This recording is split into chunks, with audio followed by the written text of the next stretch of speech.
Hello, everyone, and welcome to our live stream. I'm Manar Adley. I'm the founder and director of Mint Press News. We really appreciate you all joining us today. We have a very special guest and a very important topic to be discussing today.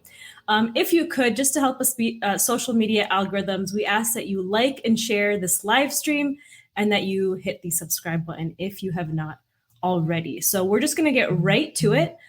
Today, I'm joined by independent journalist Michael Tracey to talk about Poland's secret role in Ukraine. His reporting on his Substack has exposed a media blackout about Poland's covert war inside of Ukraine and how the U.S. military buildup in Poland is the largest that we've ever seen since World War II.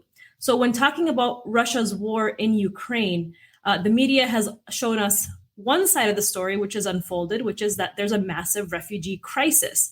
Already, nearly 4.3 million people have fled out of Ukraine, mostly to neighboring Poland. But fewer people actually know that another group is also flooding into Poland, which are U.S. soldiers by the thousands. So Washington has deployed thousands of extra troops to the country. And so Michael Tracey is here to join us today to discuss what exactly they're doing there and give us more background information about his recent trip to Poland. So thank you so much, Michael, for joining us. Yeah, it's nice to be with you. Let me just add you here to the screen. Oops. So thank you. There you are. Thank you so much for joining us today. I want to begin by talking about this massive troop buildup inside of Poland. You've written that it's the largest U.S. military buildup inside of Poland since World War II. And I feel like that's the story that hasn't been talked about when it comes to Poland. And so could you give us a brief explanation about this military buildup and what we need to know about it? Yeah, well, there are a couple of different dimensions to it. The U.S. troop deployment to Poland now is at the highest levels, as you mentioned, that it has been in decades. And as far as I could gather, certain units are doing different things throughout Poland. So on the one hand, if you go to Krakow right now, which is more in the southwestern portion of the country, you're liable to see small groups of U.S. soldiers just kind of casually traipsing around the city where they're just, basically doing tourist activities. I would happen across them and they're taking selfies of one another or eating at restaurants, not doing anything that seemed particularly serious. But, in talking to them, what I was told is that their mission, at least in this part of the country, is just to be visible. Just simply to be physically present, because the idea is that they're supposed to be giving quote unquote reassurance to the Polish population and the Polish government that the U.S. military is active in the country and is going to come to their defense in the event of some sort of further Russian incursion, which a lot of Poles do actually think is a genuine possibility. And I don't want to too flippantly discount those fears as sheer paranoia, because it's true that Poland was controlled by the Soviet Union for a very long time, and people have acute memories of that. Still, that being said, in the lead up to the Ukraine war, Putin did, and other Russian government officials did, pretty manifestly lay out a very elaborate rationale for why Ukraine in particular was viewed as a legitimate target. Putin put out that whole manifesto last summer explaining the sort of logic behind the historical connection between Ukraine and Russia as he saw it, whereas nothing really comparable has been produced yet vis-a-vis Poland, and yet you still see this very pervasive anxiety about somehow Poland potentially being next. So part of the reason for this U.S. troop deployment is, I guess, just this to put them at psychic ease. And it also should be acknowledged that a lot of Polish people do appreciate the presence of U.S. troops. They said, one way that a soldier described it to me is that pretty much 9 out of every 10 Poles that they encounter will have a positive reaction to them being there, although on occasion that one person out of 10 will confront them and argue with them and kind of lambast them for U.S. foreign policy or something. But, by and large, it's a positive reception that they're receiving. So that's what's happening in parts of the country where the U.S. troops are deployed as part of a bilateral arrangement with the Polish government. So you have the NATO deployment and also the U.S.-Poland bilateral deployment. So that's happening throughout the country. But then once you go toward the Ukraine border in the southeastern portion of the country, that's where the secrecy reigns more supreme, and you can't really get access to the soldiers. They're not as accessible as they are elsewhere in the country, right? So one way that this new outpost was described to me, that the U.S. has now erected in this town called Rzeszów, where actually Biden visited maybe 2 weeks ago. When was that? And seemed to allude to U.S. troops eventually entering into Ukraine itself so they could see the bravery of Ukrainian people confronting tanks or something. Apparently, we're told this was not an actual indication that Biden was going to be deploying U.S. troops to Ukraine. But then again, who the heck knows what he's even talking about half the time? Well, he made a gaffe, didn't he, when he met with them, saying that they're going to be in Ukraine soon? Well, that's what I'm referring to. And, I'm a little bit reticent to just accept at face value this whole notion that he's committing these endless series of gaffes, because the classic definition of a gaffe is when a politician inadvertently reveals the truth. And so, it wouldn't be outside the realm of possibility that the U.S. could deploy these advisors, so-called, into Ukraine, or maybe that they're even there right now. I mean, there's a whole fog of war that it's impossible to really sift through with any degree of precision at the moment, despite the credulity of the media just taking everything on the surface. But anyway, so Biden visited this outpost, right, in Rzeszów, and it's basically what's happened over the past couple months is that the U.S. has set up essentially the equivalent of Ramstein 2.0. And Ramstein is this huge air base in Germany that the U.S. has commanded for decades, ever since World War II, really. And they're setting up sort of a new version of that in Poland within approximately 60 miles of the border. And this is where all the NATO and U.S. weapons shipments are being flown into, or many of them anyway. And then they're taken on these so-called aid convoys into Poland. And I went to this airport that has now been converted into this sort of makeshift U.S. base. And you go and you see these nondescript trucks. They appear to be Polish trucks, but no one will explain anything about them to you if you ask. They appear to be Polish trucks, and it's unclear who's even driving the trucks. I try to ask and, be shooed off or not be told really anything about who's actually facilitating the delivery of these weapons shipments that the U.S. constantly touts that they're orchestrating, right? But, notwithstanding that secrecy, you can see them physically gathering at this airport. And supposedly it's Ukrainians, we're told, who are driving physically the truck convoys into the country. But, it's impossible to say with any degree of specificity, given the layer of secrecy that they're imposing. And I actually went to a couple of bases, not just that one in Rzeszów, but also in this place called Milek, which is somewhat nearby. And I went and just asked basically the most basic question that you could ask as a journalist at one of these facilities, which is that I asked the soldier, are you granting any press access whatsoever? And he consulted with his colleague. They went and go to talk to what's called the PIO, or the Public Information Officer, who's theoretically in charge of media engagements.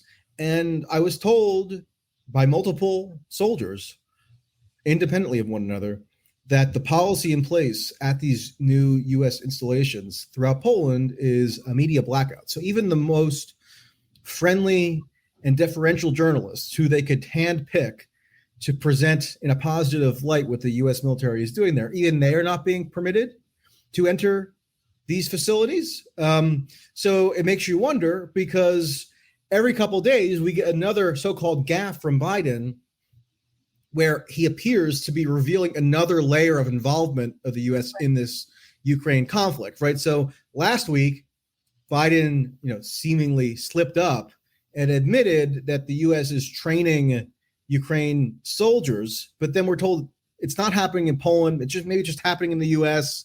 Tons of ambiguity here, and it leads one to question why it is that even the most, obsequious journalists who otherwise would be falling over themselves to paint in a flattering light this U.S. troop deployment, because they deeply are emotionally invested and ideologically invested in the U.S. cause here vis-a-vis Ukraine, why even they are not even are being barred from any press access. So this is a U.S. military intervention.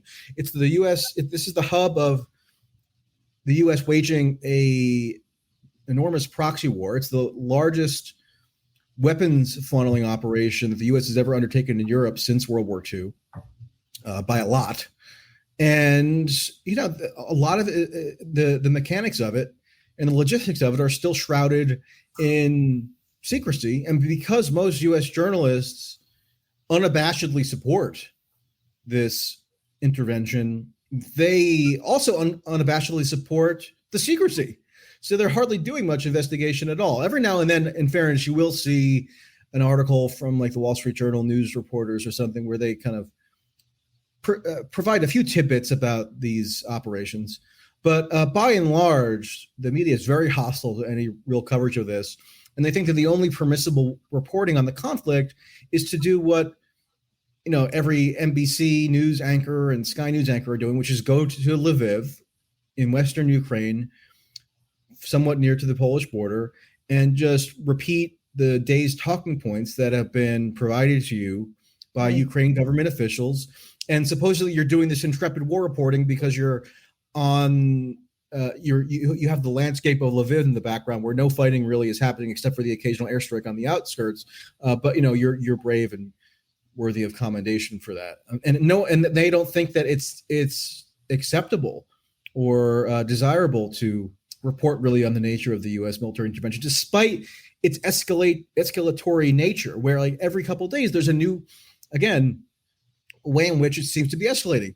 Just this past week, it was announced that apparently the U.S. is facilitating the transfer of tanks into Ukraine, right? So it went from just small arms, and then to Javelin missiles, and then the Stinger missiles, and then there was this whole kerfuffle over whether they would be transferring in fighter jets, and that was apparently scuttled by Biden because it would be too escalatory. But now, lo and behold, sending in tanks is not escalatory. I mean, it doesn't really make any sense.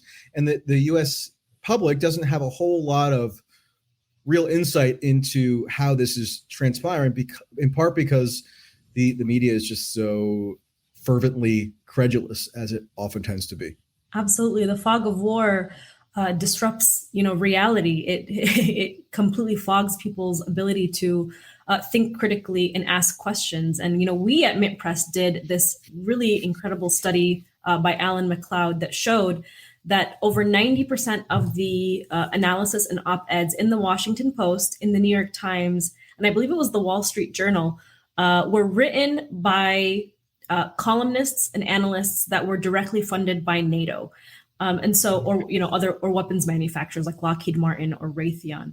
And so it's no secret that our corporate mainstream media acts as the apparatus, mouthpiece for the war machine, for weapons manufacturers to push their interests. And so what's really unfortunate with the fog of war is that, people, when they're turning to the media to try to understand what's happening, they don't even realize that what they're consuming is straight up propaganda. And that's why there's such a strong push by social media tech giants, which are also working with the intelligence community, with the deep state, with weapons manufacturers and the political elite to control the narrative. And that's why there's such a huge censorship campaign taking place right now, as we see on Twitter and on other platforms. And so that's why it's so important that people follow the work of, you, Michael, on your Substack, and follow, organizations like Mint Press Independent Media. You talk about Ukraine being the largest, the United States funneling the largest amount of weapons to Ukraine, and we don't even know where these weapons are going. I mean, it's almost like we're seeing the Syria playbook just completely play out all over again. I mean, when you describe that those trucks were driving through with weapons, and we don't even know really what weapons are inside or who these drivers are, all I could think of is when we were on the ground in Syria, and we would see these same images play out there, and we saw, how the United States with the CIA and intelligence groups and other countries, a lot of them NATO allied countries with the UK, France, Saudi Arabia, Israel, pumped this country with weapons to create a civil war. And so I want you to talk to us a little bit more about the weapons that are going in and what we do know about who these weapons, where these weapons are landing, like who are using these weapons, where are the weapons ending up? Well, again, it's being deliberately obscured. So you got to wonder why. Yeah. The New York Times did report recently that the CIA is supposedly vetting where these weapon shipments are being delivered to. So, I'm sure they're doing a scrupulous evaluation of the Ukrainian army units that are now the glorious recipients of Stinger missiles and who knows, even tanks, apparently. And there's this whole fog of war around it that it's not just like a natural manifestation of the forces of the universe. I mean, it's being deliberately imposed, and possibly because the U.S. government does not want the public to have a full picture of what it is that taxpayers are funding, because they might not like it, particularly if it's akin to how we know Syria unfolded.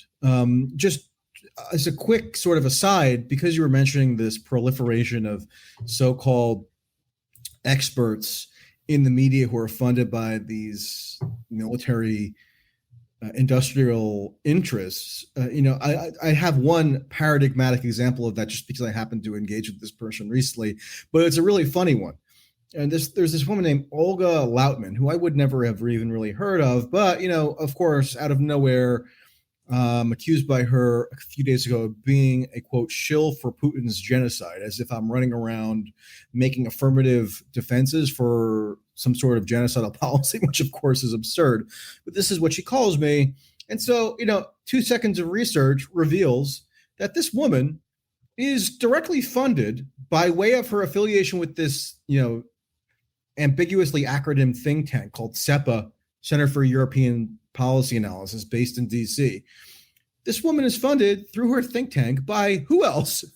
But not just Lockheed Martin, which is kind of a typical one, not just Microsoft and Google, which are typical ones, not just these foundations like, Craig Newmark Philanthropies and so on and so forth, but actually funded by the U.S. European Command, which is the command of the U.S. military in Europe. I mean, so she actually subsidized directly by the U.S. military, and yet she has the gumption to be rattling off these accusations that other people are shills. So it's interesting because I'm sure you've maybe seen this yourself. Notwithstanding that I am largely just funded by people who voluntarily pay to subscribe to a Substack or something, right? That I'm a shill for receiving a modest amount of income in that fashion. But the people who are actually funded by the most powerful governments and corporations and so-called philanthropic foundations in the world, they're not never shills, right? They're just pure-hearted purveyors of truth or something. So that's sort of an interesting dynamic that seems to recur quite frequently. But as far as the weapon shipments go, back on that point, I would on occasion go to the actual Ukrainian border. So I didn't go into Ukraine itself, but I could see the territory of Ukraine from the Polish side. And you just sit there for a while, or I would anyway, and watch the cars going in. And there are a lot of giant trucks and even some seemingly civilian vehicles that purported to be humanitarian aid convoys. So they would even have humanitarian kind of blazing on the side. or they would have like the Red Cross symbol or something to that effect. And weirdly, whenever you'd ask one of these people, who are you affiliated? Not always, but sometimes when you try to ask these people who they're affiliated with, like where are they headed, how have they arranged this process whereby they're entering into a war zone to deliver humanitarian aid, do they have any backing maybe from a foreign government or whatever, it would be very difficult to get any candor, right? So it's very much appears to me to be the case that a fair percentage of this so-called humanitarian aid is really just a cover to facilitate maybe semi-official arms shipments. Because one thing that you see that apparently all these tech companies now allow, including Twitter, PayPal, Venmo, is overt crowdfunding for what are essentially arms trafficking projects under the guise of charity. Like you'll see on Twitter, people posting links to a so-called charity that was recently established around the onset of the war. And they'll be saying that they're sending, much needed ammunition to frontline Ukrainian military soldiers. And they're, welcoming people to send money to this cause. And it's an arms trafficking initiative. And that's what it is. Well, we can't forget that USAID, headed by Samantha Powers, was responsible for funneling weapons, to many countries, like in Syria. And so it's no secret that these, aid agencies can be a front in sending weapons to these conflicts. You have that official aspect of it, meaning whether it's through USAID or some other entity within the U.S. federal government, which has now this really active hub that it can facilitate and coordinate these transfers from in Poland, or maybe some like private enterprises where these kind of profiteers now are taking it upon themselves to transfer aid because they've crowdfunded or they're getting private donations. When I was in this place, Yeshiv, I would just be kind of at these even public places where Americans were gathering. And I had one really enlightening encounter, which is that I overheard this American very loudly blabbing on the phone, right? And as a journalist, you always love to overhear salacious conversations like that aloof people who maybe be up to no good are having. I was just listening to him, and he was bragging about how he supposedly had a direct line to the Ukraine military's general staff, that he was somehow arranging air cargo shipments from Canada, that he, was contemplating how involved to get his friends in this special forces professional organization with his initiative. And so I go over and talk to him, and number one, he evinces a very robust familiarity with the nature of the Department of Defense's procurement processes. So basically how weapons contractors execute their contracts and get these weapons produced. So he was curiously familiar with that, and also knew a whole lot about the supply lines going in and out of Ukraine from Poland. But he told me that ultimately what he was doing was just aid. He was just a humanitarian aid worker, and yet he wouldn't reveal a single detail about himself or whatever organization he was affiliated with because it could compromise some sort of security. Now, maybe this guy was totally full of crap. I don't think so. I don't think he had any reason to lie about me, and I'm not really reporting anything that he said as established fact because, again, it was just a conversation I overheard, and I tried to verify it journalistically by requesting to interview him, and he turned it down. But you see all these profiteers and spook-like thinkers now flooding into this part of southeastern Poland because it's a hugely lucrative enterprise. I mean, there's a ton of aid, so-called money, flowing into this area. And we see every couple of days, Biden announces another tranche of, $600 million or something worth of military aid. And somebody's got to be paid to actually execute the facilitation of that aid, right? And it tends to be done by some of the shadiest characters on earth, as you're probably aware of from the example of Syria. Of course. And, I want to talk about these accusations of genocide, because right now there's calls to bring Putin and Russia to the International Criminal Court. over genocide accusations, over what's happening and I think it's called Mariupol and in Bucha, the Mariupol hospital in Bucha, massacres that, alleged massacres that took place. And the media is really pushing the term genocide very hard when it comes to what's happening in Ukraine, which is really ironic because we have some real-time genocides that are taking place today, like in Yemen, where a U.S. Saudi-led coalition has imposed a blockade, and which has resulted in 23 million people starving right now. They don't have access to food, and even when Saudi Arabia was sitting on a key human rights council, they weaponized humanitarian aid and food aid. They actually blocked it from entering the country. And while they were sitting on this human rights council, Saudi Arabia was dropping bombs on Yemenis, targeting children in school buses, water facilities. I mean, we have a real-time genocide that's being backed, armed. I was just going to say, dropping bombs made by U.S. weapons manufacturers, exactly, has been independently corroborated many times by people who actually look at the shrapnel and look at the remnants of these weapons and ascertain that they were produced in Alabama or something.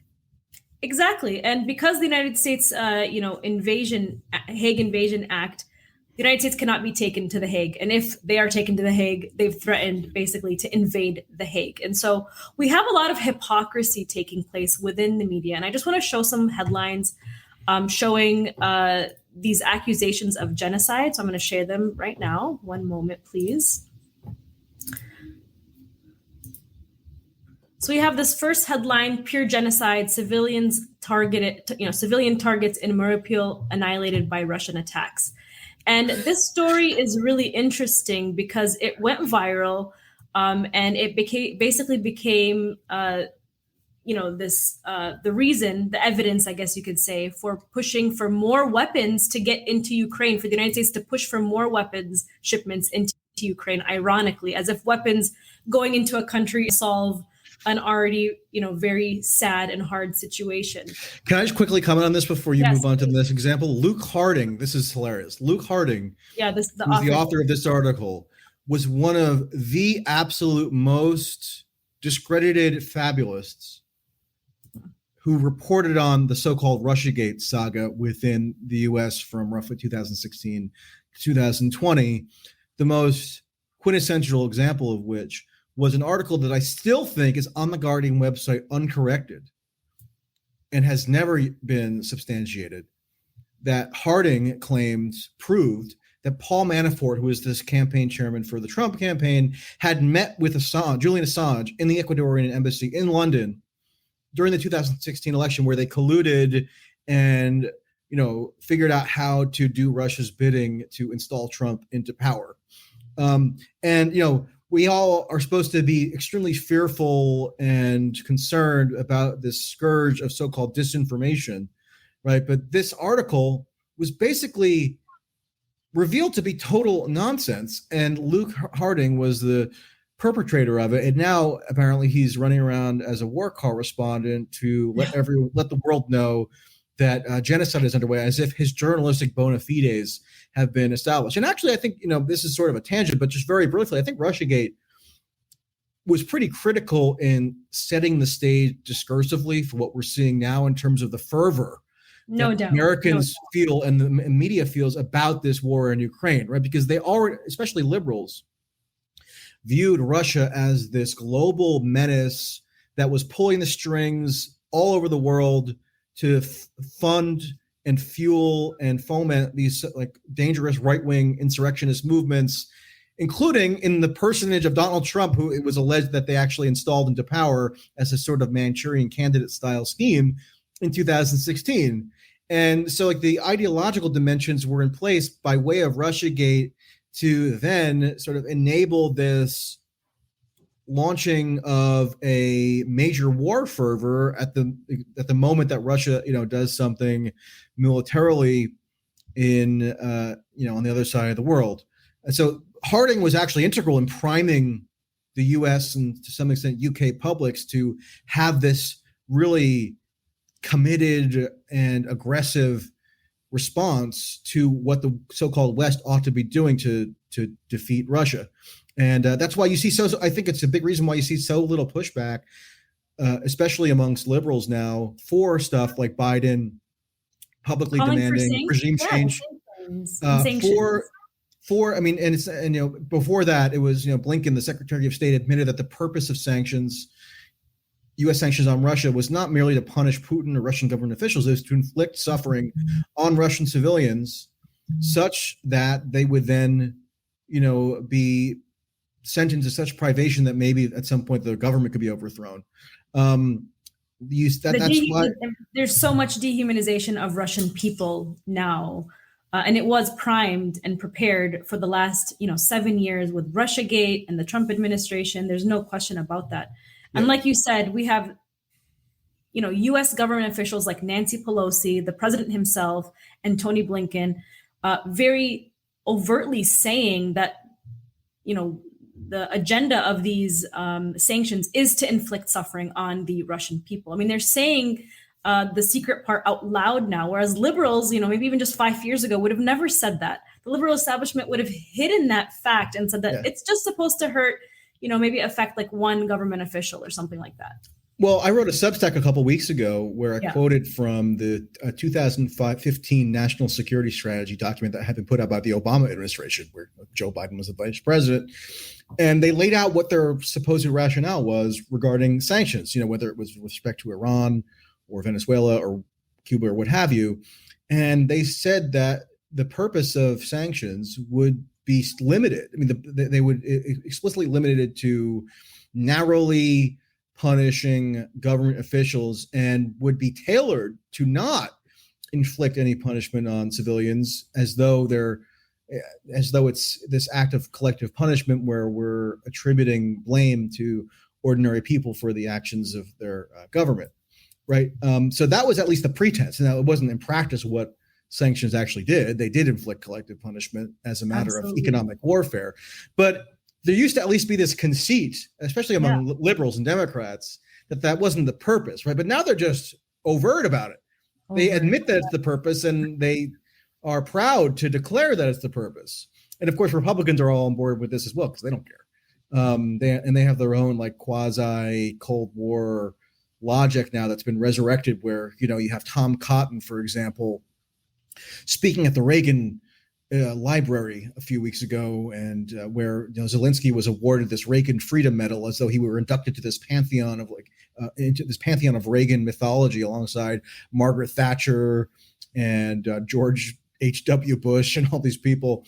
And the point of Cotton's speech was that he was trying to fuse together the MAGA sensibility, which was supposedly more skeptical of interventionism, more nationalistic, more so-called realist, with the more quintessentially neocon foreign policy as best represented by George W. Bush's administration, which is classically invested in spreading democracy by military force everywhere in the world. Cotton insists that these two sensibilities can be fused together. And one way to do that is to demand more and more aggressive escalatory actions against Russia. So to the extent that Republicans have any criticism of Biden right now, it's that they're denouncing him for not being aggressive enough, even though he's calling publicly for regime change. He's alluding to troop deployments of so-called boots on the ground into Ukraine. He's now sending tanks as of just this week, but that's not enough for Republicans. I mean, they think that it should go further, and they had this whole thing where they were criticizing him for not going along with this Polish apparent proposal to send MiG fighter jets from Poland rather into Ukraine. Poland actually is the most sort of bombastic maybe member of the European Union, or at least significant, larger member of the European Union, in demanding more and more confrontation with Russia vis-a-vis Ukraine. And, at least if you look at sort of the more surface level reporting, occasionally Biden appears to have scuttled some of these more kind of far reaching potential initiatives, such as this jet transfer idea. And Republicans are outraged about this. I mean, they want just all restraint thrown out the window. And they think that, now regime change is the least of it in terms of what ought to be done.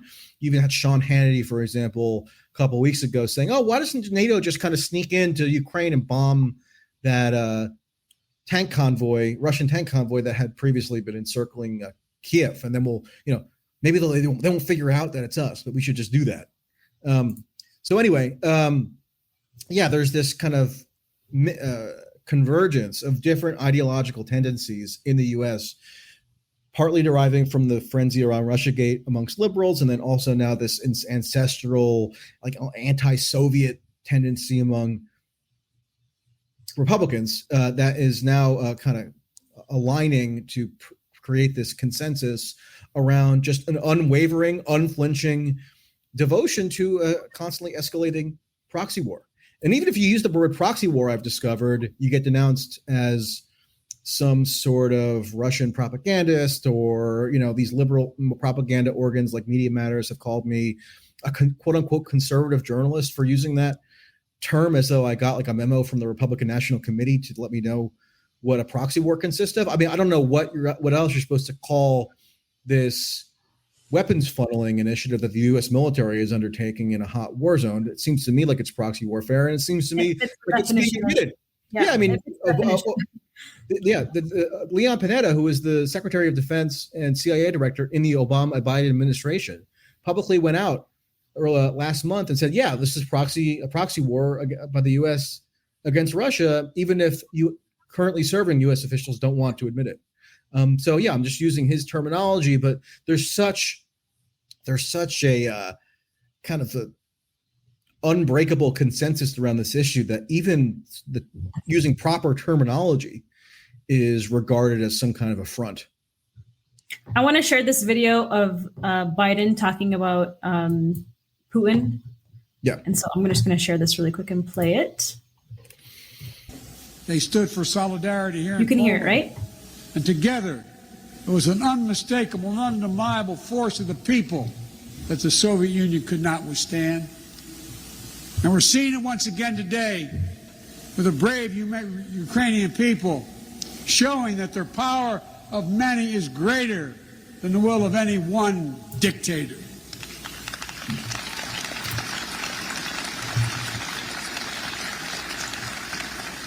So in this hour, let the words of Pope John Paul burn as brightly today.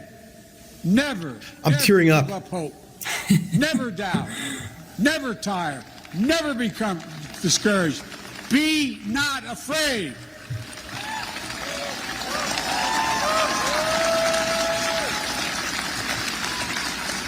A dictator bent on rebuilding an empire will never erase a people's love for liberty. Brutality will never grind down their will to be free. Ukraine will never be a victory for Russia, for free people refuse to live in a world of hopelessness and darkness. We will have a different future, a brighter future, rooted in democracy and principle, hope and light, of decency and dignity, of freedom and possibilities. For God's sake, this man cannot remain in power. God bless you all, and may God defend our freedom, and may God protect our troops.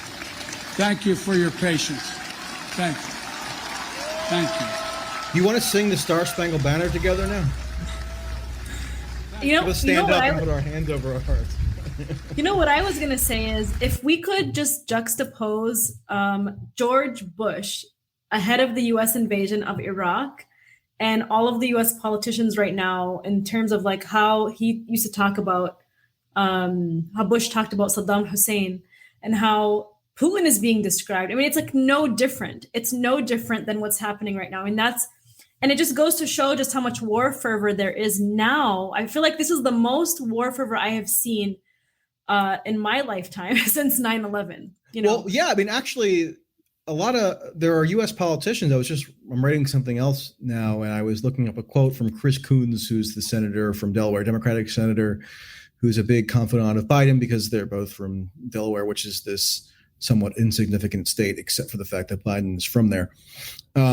And Chris Coons was quoted in the New York Times, and the New York Times has repeated this on other occasions, kind of reverently recounting how wonderful it is that there is such unity right now in the Congress, unlike anything that has been seen since, as you put it, or as you alluded to, 9/11. I mean, that's what they're actually saying, and they love it. I mean, the New York Times is head over heels in kind of glorious adulation of this so-called unity, as though the post 9/11 period was like a land of milk and honey, where there was just a great glorious time. A great sequence of policy initiatives that were undertaken by the government that were very smart and very prudent.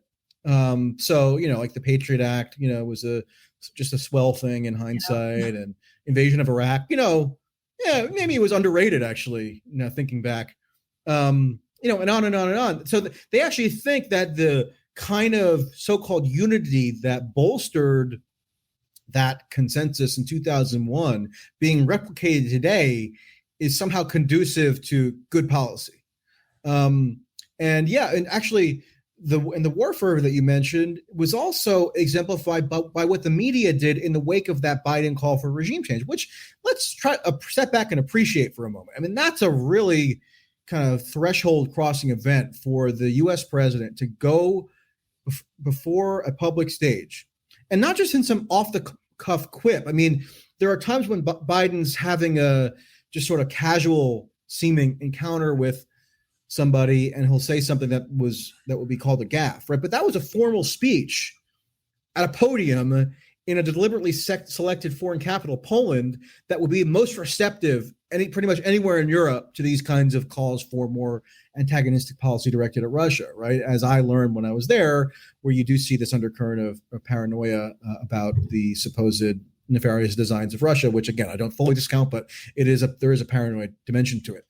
But anyway, Biden is at the climax of this soaring speech. That's one of the defining moments of his presidency. This was the most important foreign trip he had thus far taken, to the first NATO summit, where actually I tried to get in Brussels, but they wouldn't let me because of the Belgian Ministry of Defense, I guess looked me up or something and said I wasn't permitted.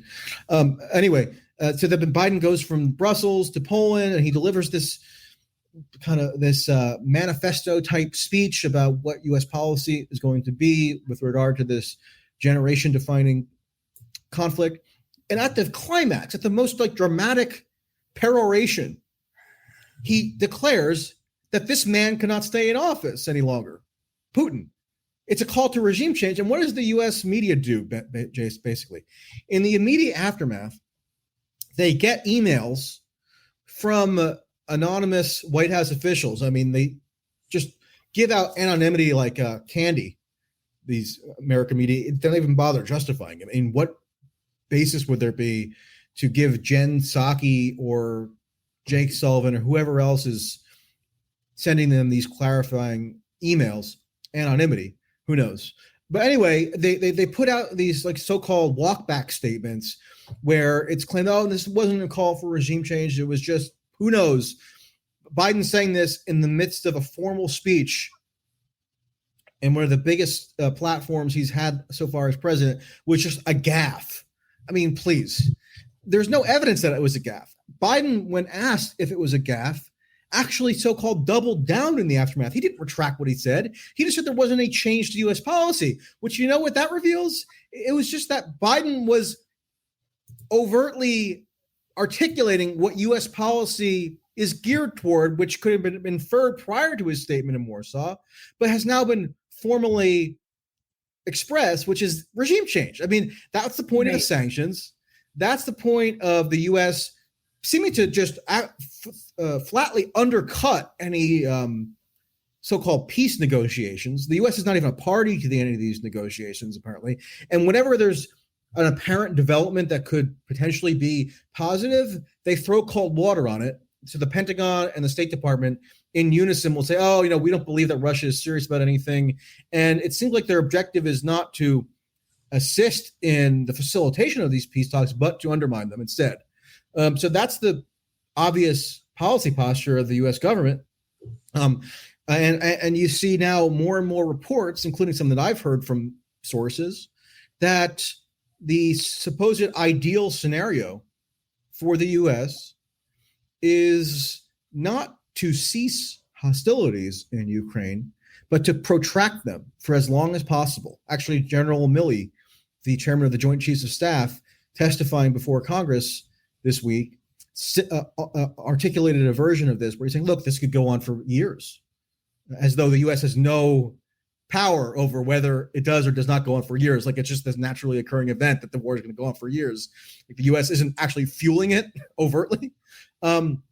Yes. But they view it, but apparently that's viewed as within the interest of the U.S. government now to so-called bleed Putin dry and in hopes of engineering regime change, which is exactly what Biden said U.S. policy now is. But the media, in its credulity and in its gullibility and just stupidity, acts as this PR wing of the government where they're engaging in this information warfare thing where it's like good cop, bad cop. Oh, Biden makes a seemingly over-aggressive statement, but then the good cop comes in and says, oh, that's not quite what he meant, but the message was delivered.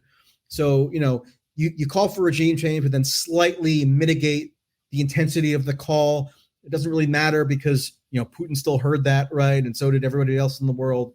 And it's this, basically what the U.S. media is doing is just acting as a willing prong of an information warfare campaign that the U.S. government explicitly says that it's waging. When there was I don't know if you saw this earlier today, but there was an amazing clip.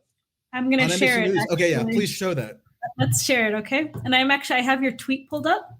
Okay. I was going to talk to you about this one, so one moment, please. I'll play it and then you can give us your feedback, okay? Okay. So I'll read your tweet. So you tweeted, NBC is now admits to being a willing and eager participant in what it acknowledges is an unprecedented campaign of information warfare waged by the U.S. government, even to the point of peddling straightforwardly fake information. Remember, this is considered serious journalism in the U.S. Always like to throw in that little trademark symbol to heighten my sarcasm. I think it's brilliant. Okay, so let's watch. With the U.S. using intelligence to fight an information war and doing it to Russia for months now, and it's working. NBC News national security correspondent Ken Delaney live in Washington. Ken, I want to start by giving people an example of what this is so they know what we're talking about. Take a look. They're also suggesting that Ukraine has biological and chemical weapons in Ukraine. That's a clear sign he's considering using both of those. Can you explain to our viewers what was going on there and what NBC News has learned about that claim this week from 3 different U.S. officials? Yeah, that was a great example of what we're talking about. That was based on declassified intelligence, but we're also told the intelligence wasn't very clear about what exactly was going on. And they decided to disclose it as a way of deterring Russia from doing that and putting the world on notice that this could happen. And that's what's going on here, the big picture. This is an unprecedented use of declassified intelligence. We've never seen this level of information warfare before from the U.S. government. And what they're doing is they're trying to preempt the Russians, get ahead of Russian disinformation, even mess with Vladimir Putin's brain, as one person put it, leave him off balance to try to show that the United States knows what Russia is up to and is going to get ahead of it. It's really rather remarkable. Another example was when they announced that Russia had gone to China to ask for help with getting some weapons. That hasn't come to pass yet, and it was almost a way of putting China on notice. Hey, we know what's going on here. Don't let this happen. So really interesting and unprecedented use of intelligence here, Alice. Yeah, Ken, as you just said, not just intelligence here, unprecedented use. One U.S. official telling you it doesn't even have to be solid intelligence when we talk about it. It's more important to get out ahead of them. Putin specifically, before they do something, it's preventative. What else have you learned about that strategy? So there we have it. And you know what's so funny is that if you look at the title here at the very bottom of this clip, it says how the U.S. is using intelligence to fight information war with Russia. I mean, this is basically they're admitting. I mean, it's ironic. They're kind of flipping it, but it's ironic that they're just blatantly admitting that they are pushing propaganda, and it doesn't even have to be fact. No, I mean, they're admitting that they're engaging in disinformation as a warfare tactic, which, of course, it was always obvious that they were doing regardless of whether they publicly admitted it or not. But now it's just out in the open and no longer even has the pretension of being concealed. And it's sort of funny because as we speak, there's this conference going on at the University of Chicago that is being run by The Atlantic magazine, which is kind of this bastion of so-called elite, respectable opinion. And Obama actually appeared at this conference yesterday.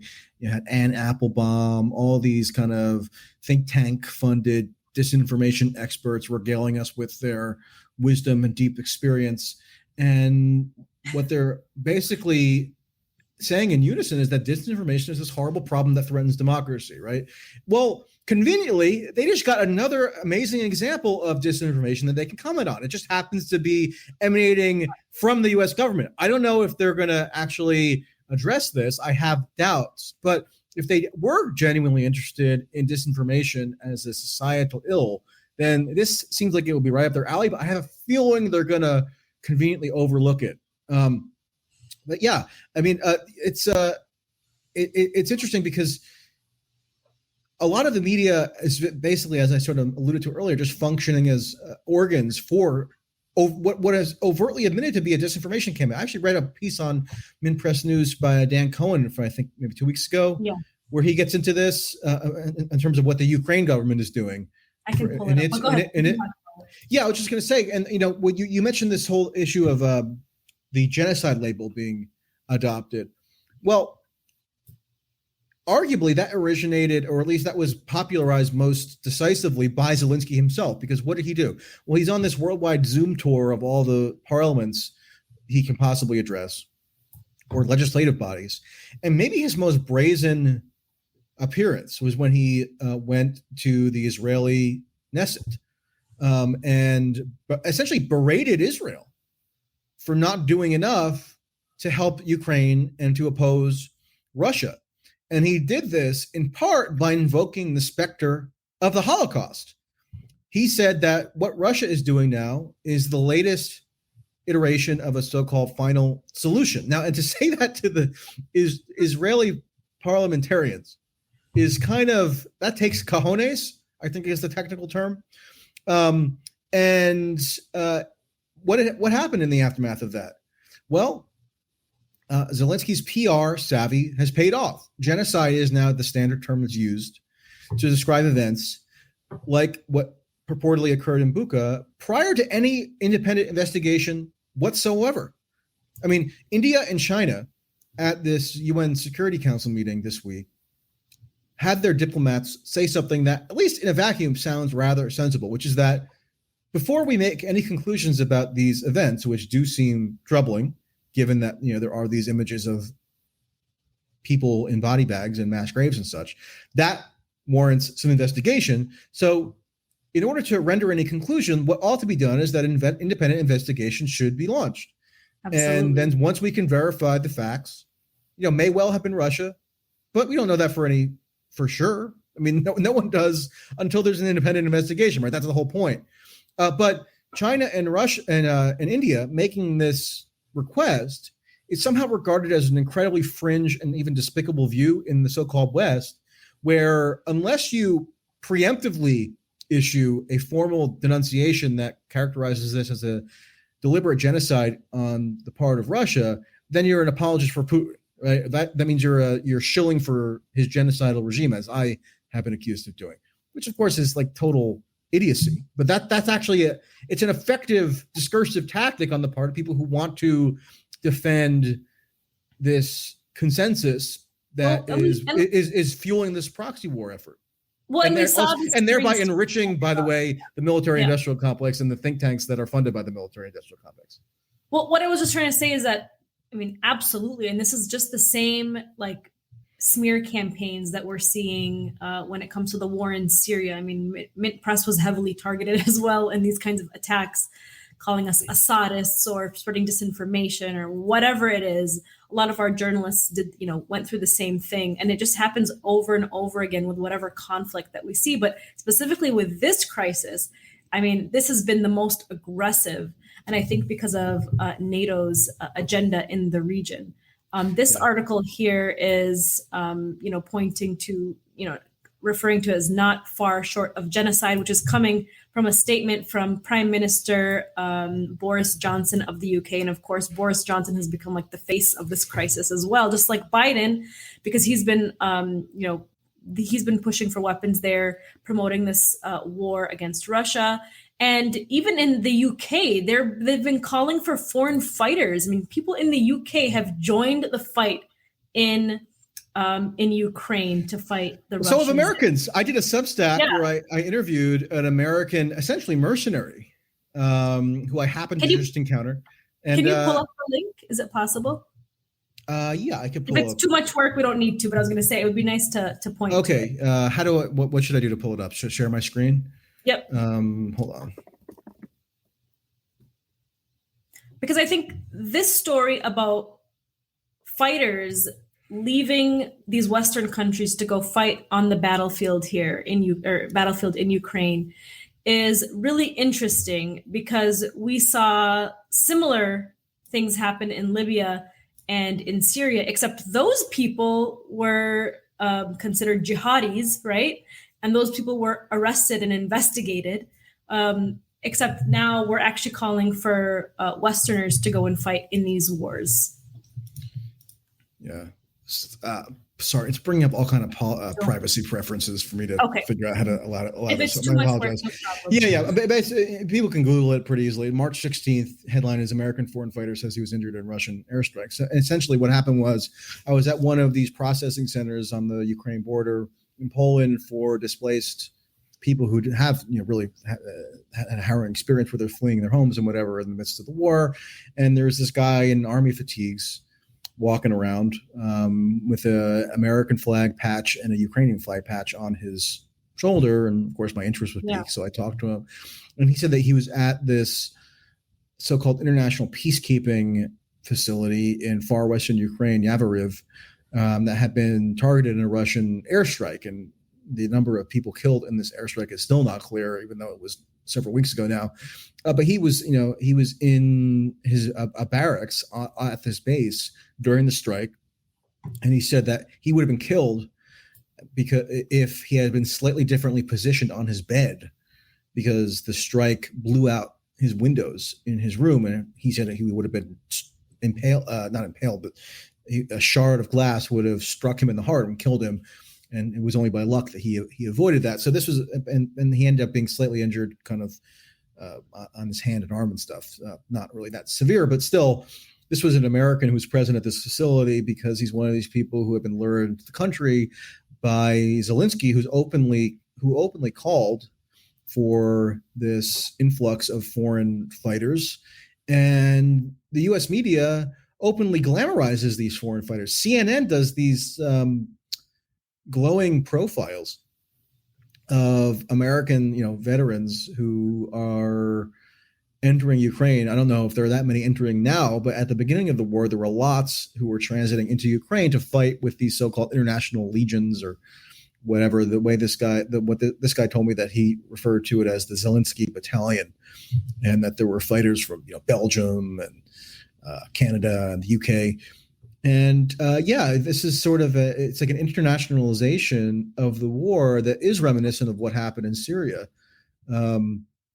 But I think the nature of the heroism of the supposed cause here is a bit different in that it has, given the outsized influence of Putin himself, like on American politics, like in particular, there's this kind of clash of civilizations type feeling to it that seemingly entices certain enterprising, let's say, potential fighters to travel and make the effort to come into this war zone. It's funny, I'm actually in London right now, and I was driving around Oxford Street, which is this big bustling area for high-end shopping and such. And in the nighttime, the trees along Oxford Street are lit up with Christmas lights type things in the Ukrainian flag. So you drive around and it's the blue and yellow lights lighting up these trees, which is sort of interesting. And then where I'm staying, I was just walking around recently, and even like stuff like a vintage market has Ukraine flags flying. And the question that I always want to pose when I see these things is, okay, so what are the people flying these flags actually signifying support for? Because in practice, what it means to so-called stand with Ukraine is to support this proxy war, or it's to support the sanctions designed to collapse the Russian economy and to then engineer regime change, right? It's not just some generic statement of support for the plight of Ukrainians, which, I think anybody who's humane would have a reason to do. I mean, I talked to a number of women, mostly, who had fled the war with their babies and such. And yeah, I mean, you can't help but sympathize with them. And a lot of them are just ordinary people who had nothing to do with any of this and are genuine victims because their lives have been upended by, an aggressive bombing campaign by Russia that I think is not defensible. At the same time, when you have Western powerhouse military countries like the US and the UK, which basically set the agenda, just kind of innocently waving the flag of Ukraine, and that is not that coincides with a particular suite of policies that they're implementing. And so when you say I stand with Ukraine, or when you wave the flag, I think more people who do that should be asked to clarify what exactly it is that they're supporting. I mean, do you support indefinite proxy warfare? Do you support the largest weapons trafficking operation basically since World War II in Europe? Do you support collapsing the Russian economy and inflicting suffering on Russian civilians in service of achieving regime change, et cetera, et cetera, et cetera? I mean, and there's because there's such an intractable consensus around this issue, it's not often that any clarification along those lines is even sought. I just shared my screen here just to go off your point of the way you made a point earlier about Zelensky being kind of made into this war hero, but he was also sexualized on Twitter and on TikTok, and a lot of women were going wild for Zelensky. I missed this. Oh, I didn't know. I thought you would know about this. So Zelensky I'm always Googling thirst trap and Zelensky, so I don't know how I missed it. He was very much sexualized on social media, and he was made into like this hot, sexy war hero. And women were just going wild for him on TikTok, making videos, just talking about like how he is their biggest crush. And then I just want to show another one here really quick. Let me see where this one went. It's actually from the forward. I think I accidentally deleted out of it. Let's see if it's back here, which is a funnier headline. It's about, hold on, Zelensky being portrayed, as a sexy war hero, but how it's kind of getting weird. Yeah, maybe a bit weird. Well, it's a little bit. Well, and the thing is that this was done, I believe, through the PR and disinformation kind of campaign people, like the same groups that are pushing for this disinformation, that are pushing the disinformation about what's really happening on the ground. These are the same people who are hypersexualizing Zelensky and the Ukrainian female soldiers as well. It's the same tactic that's used to hypersexualize, Israeli female soldiers. Like, look at these hot women, but then look at the Palestinian women. They're oppressed, they're covered, and they're dark, and they can't speak for themselves. But look, the Israeli female soldiers, they're I found the link here. I just wanted to show, just it's kind of funny, but go ahead. Well, I was just going to say, I think that early emphasis, it's getting weird. Okay. It is getting weird. But I was just going to say, I think that the emphasis when the war first started on showcasing these women in Ukraine who supposedly were taking up arms and who were posting photos of themselves on Instagram and everything, and people were really excited by these images and retweeting them to high heaven. I think part of that was kind of a savvy PR move on the part of Ukraine government officials, because what did it help do? It kind of connected Ukraine, the cause of Ukraine in this war, to the cause of something like social justice in the US, where, it's like women's equality is now being promoted because women can fire sniper rifles or something in Ukraine, just like anyone else. I'm not sure how many women are actually taking up arms. Every time I see a report about casualties or something, it's men. I think it's just like so it seems to be like a handful of women who get elevated in this way as sort of a PR attack. But however many. According to the Washington Post, it's 32,000, which we don't know. We really I mean, I guess possible, but again, whenever I see video or images of casualties, it seems like it's all men. But I mean, it's sort of an irrelevant point. The idea behind the amplification of women supposedly on the front lines of this fight seems to me to be a clever way to make it in line with the sensibilities of like Western liberals who think that this war effort in Ukraine is like on the cutting edge of something akin to social justice. But I think partly explains why you see such a fervor around it. I mean, it seems like a lot of this is sort of the continuation of fervor that we saw. It's like how they portrayed the YPG women fighting in the but even like people who were into even a lot of like extremely diehard kind of officially institutionalized pro Black Lives Matter type activists, they're now just as enthusiastic about Ukraine as though there's this continuum between the two causes. And I think the Ukraine government officials cleverly picked up on that and have propagated information to kind of solidify that effect in the minds of liberals, which is, I think, in part an explanation for why they're so incredibly passionate about this, despite many of them probably never have even heard of Ukraine before February, or at least being able to locate it on a map. I want to share just one last tweet before we kind of wrap up here. I want to talk about a couple more things, but I think I don't know if we're going to have enough time. Okay. Because I know that one of the things I wanted to talk to you about is your meeting with some of these refugees and kind of how they support. You found out that they were actually supporting a no-fly zone, but perhaps they didn't truly understand what the ramifications of what a fly zone or no-fly zone would be. Do you want to talk about that, and we can wrap up right after? Yeah. Well, the term that's been used by Zelensky and Ukraine government officials for a no-fly zone is sort of a euphemism on top of a euphemism, because no-fly zone itself is a euphemism, which obscures that this would be a U.S. military intervention whereby direct hostilities would be undertaken between the U.S. and Russian warplanes, right? But then they're also using now this second layer of euphemism in the form of "close the sky." Like that's become the slogan that Ukraine government officials and ordinary Ukrainians will use to kind of encapsulate their demand for a no-fly zone.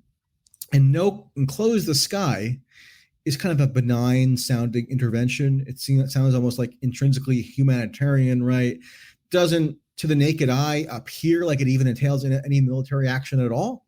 It's just like, oh, we're altruistically closing the sky to help everyone out, whatever that means.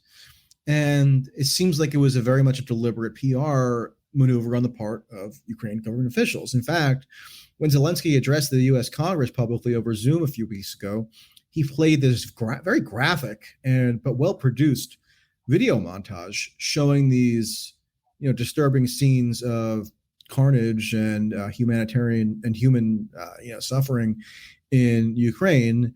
And, it was overlaid with this dramatic sort of orchestral musical score and on and on and on. Zelensky, as a public figure, rose to prominence because he was a savvy television producer, essentially. Right. And he's continued that to much effect as president. But anyway, when he played this montage, and then on the final kind of screen, it said "close the sky," basically enjoining the U.S. Congress to close the sky as a matter of policy in Ukraine, which is essentially a no-fly zone. So anyway, when you talk to these displaced Ukrainian people, mostly women are the ones who I talk to, because men are conscripted and not being permitted to leave. Actually, I spoke to one woman who said she visually observed a man attempting to leave Ukraine, attempting to exit, and being intercepted by the military and not being forced to stay and fight. Right, because martial law has been declared in Ukraine by Zelensky.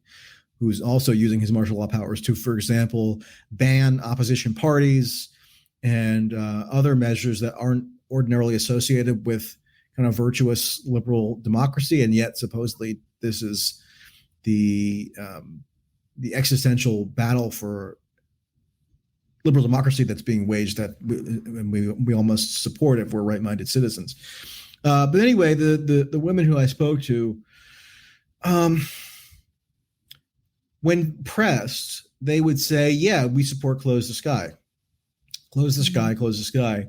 They're not like fervent about it or aggressive about it. They're kind of, they have more things on their mind to worry about, such as caring for their children after having fled a war zone, and checking in on their husbands or brothers or fathers or whatever who had to stay behind. So their lives aren't consumed with the intricacies of the actual military tactical details of what close the sky would entail.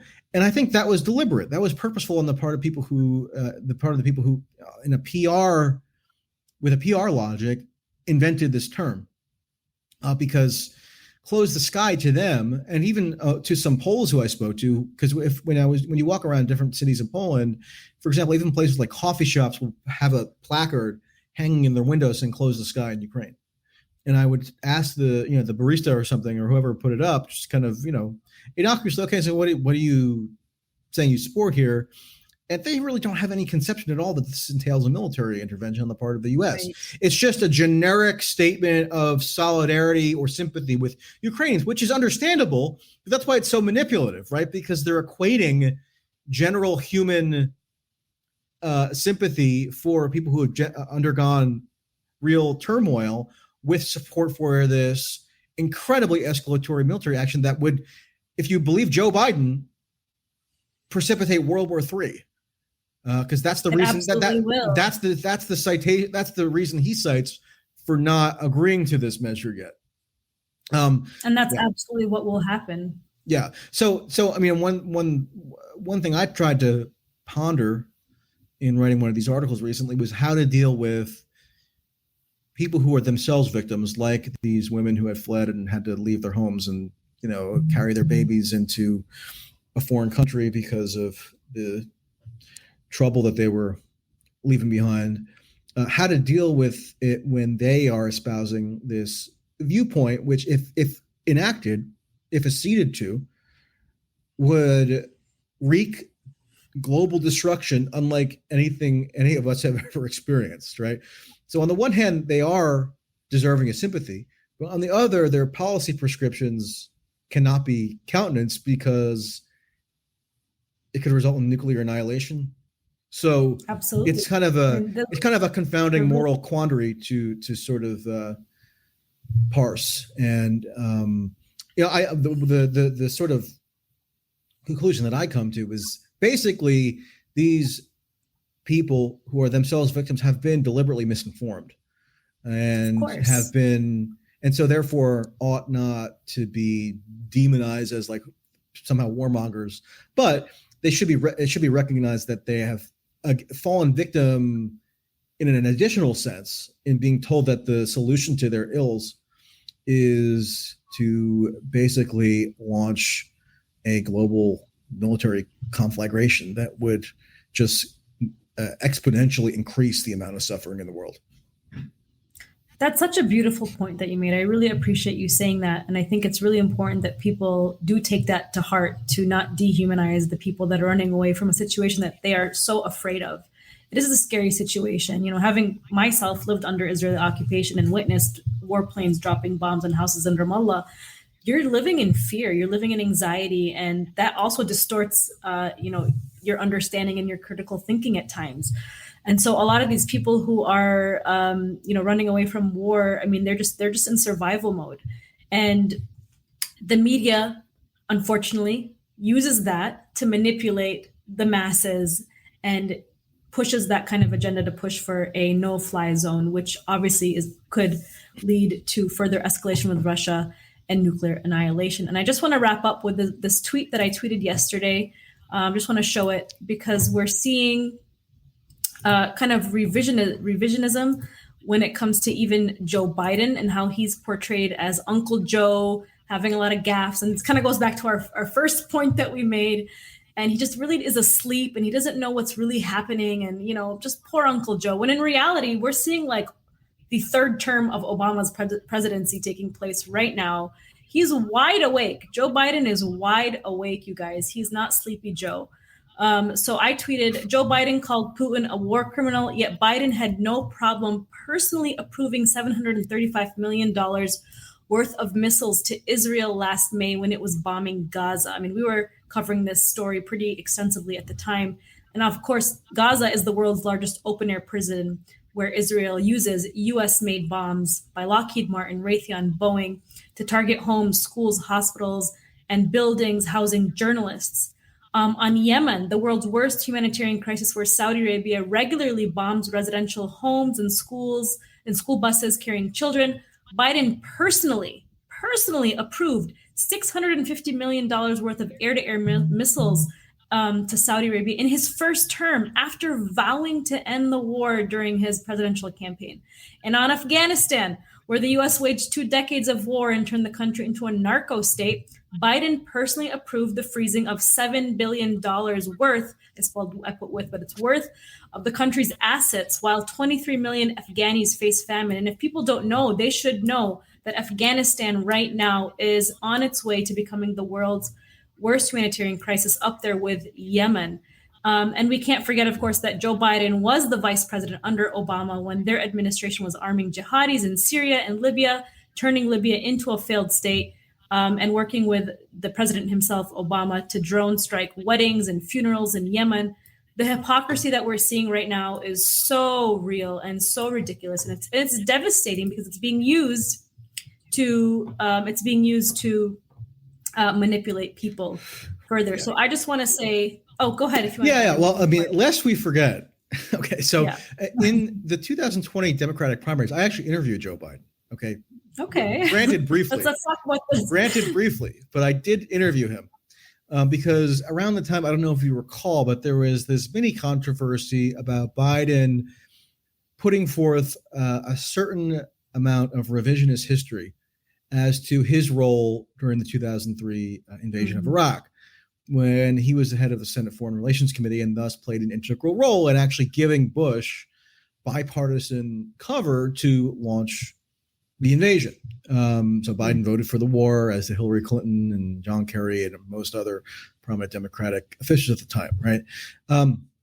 But fast forward, Biden's running for president again in 2019, 2020, and he's kind of acting like he opposed the war somehow, even though he was one of the most critical players in actually enabling the initiation of it.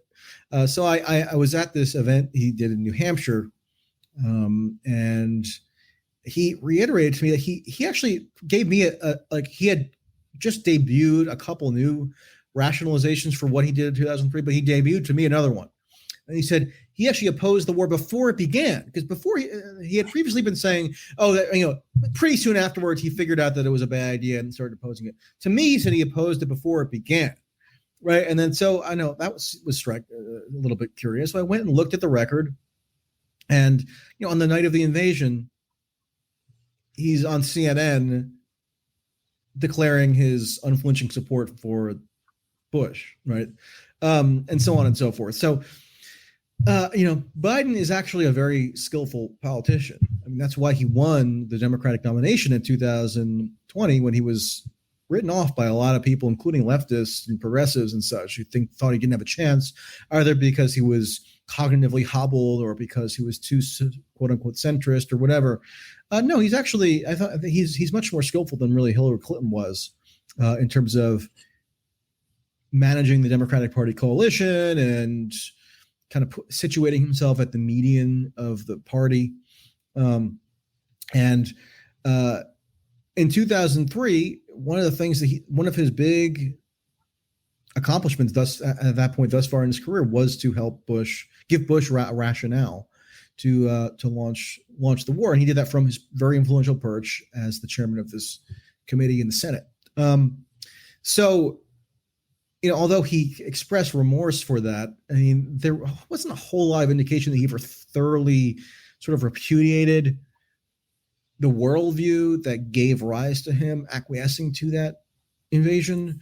And so I think today, when we see him in the midst of a formal speech that he's delivering in Warsaw, Poland, announcing his determination to impose regime change in Russia and, oust Putin, I think that should be taken. We should take him at his word, right? And he's the president. Yeah, he's the one who makes the policy. I mean, sometimes I'll hear people tell me, but Biden said that, but it's not official U.S. policy. It's just like, okay, who do you think crafts U.S. foreign policy? I mean, the president has a massive amount of leeway, unfortunately, to unilaterally craft U.S. foreign policy. That's why they can basically bomb anywhere in the world whenever they want, right? And they don't even have to really consult Congress. So when the president says something, that's the reflection of policy.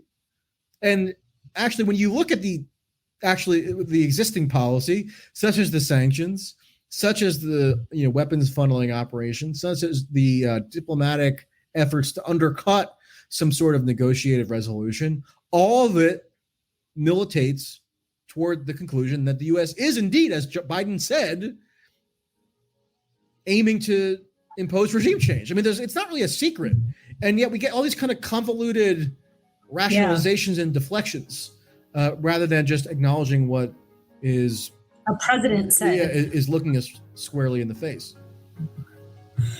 Michael, it has been truly an honor and a pleasure speaking with you. I certainly learned so much from you and about your experience and your reporting, and I'm sure that everybody that was listening did as well. I really appreciate everybody joining us today. This is obviously going to be available after the live stream is over on our YouTube channel and on Rockfin. And also we're going to make it into a podcast and upload it to our Spotify account. We really appreciate everybody for their super chats as well. And we will catch you guys next week on our next live stream. Actually, we're going to have a live stream tomorrow. Just remember, tomorrow. So we'll see you guys tomorrow. Thank you so much, Michael. All right. Thanks. I enjoyed it.